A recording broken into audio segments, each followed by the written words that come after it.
दिनै जोंनि बुहुमाव कर'ना भाइरासआ जोंनि बुहुमखौ ओरैबायदि गिख्रंथाव खालामबाय जायखौ जों कभिड-19 होननानैबो मिथिनाय जायो। दिनै बियो कर'ना भाइरासआ बुहुमाव गावजों गाव गिनाय एबा गावजों गाव समखिनाय थासारि लाबोबाय।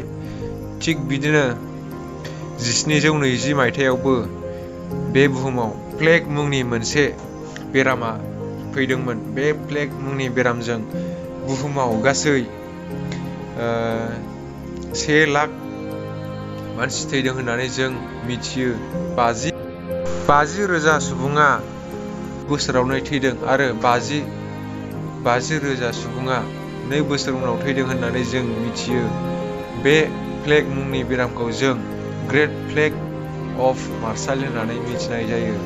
थिग बिदिनो 1820 मायथाइयावबो कलेरा मुंनि मोनसे बेरामा जोंनि बुहुमाव फैदोंमोन। बे कलेरा मुंनि बेरामा Japan, Bharat, Bangkok, Thailand, Indonesia, Philippines बायदि हादोरफोराव गोबां इफेक्ट खोख्लैलांदों। बे बेरामा बेंकक, थाइलेण्ड, इण्ड'नेसिया, फिलिपिन्स बायदिफोराव बांसिन इफेक्ट खोख्लैलांदों, जायनि जाहोनाव गोबां मानसि थैनो गोनां जादों। थिग बेबादिनो बिनि 100 बोसोर उनाव नै दा 1920 मायथाइयावबो स्पेनिश फ्लु मुंनि मोनसे बेरामा बुहुमाव सोमजिदोंमोन। बे बेरामाव बुहुमनि गासै 2 क'रनिबो बांसिन मानसि थैदों होननानै जों जारिमिनफोराव मिथियो।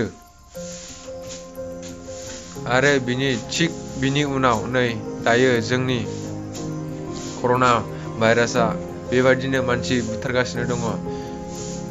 नाथाय साननो गोनां बाथ्राया बेनोदि 100 बोसोरनि उन बेफोरबायदि बेरामा फैबाय थायो। थिग बिदिनो नै दायो 2020 एबा 2020 मायथाइयाव कभिड-19 एबा कर'ना भाइरासआ जोंनि बुहुमाव फैनानै गोबां मानसि बुथारबाय आरो बे बेरामा दासिम जोबनानै थाङाखै। जोंनि गोबां गिदिर साइन्टिस्टफोराबो एबा डक्टरफोराबो साननो हायाखैदि मानो बेफोरबादि 100 बोसोरनि उन बेफोरबायदि बेरामा फैबाय थायो। दिनै साननो गोनां बाथ्राया बेनोदि जोंनि बुहुमाव बेरामा फैबाय थानायनि जाहोना मा?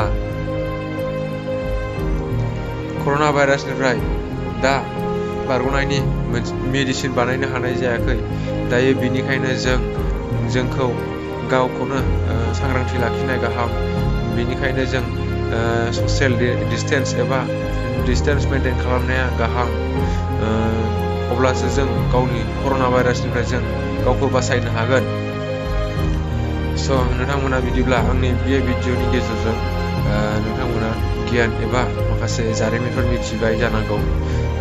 स' बिदिब्ला नोंथांमोना आंनि भिडिअखौ मोजां मोनबा लाइक, कमेन्ट आरो शेयार खालामजाबावसै। आरो लोगोसे आं सानबाय नोंथांमोना डिस्टेन्स मेनटेन खालामगोन। Thanks for watching guys. लोगोसे आंनि चेनेलखौ साबस्क्राइब खालाम लोगोसे आरो बिनि बेल आइकनखौ दाबायना हो। Thanks for वाचिं।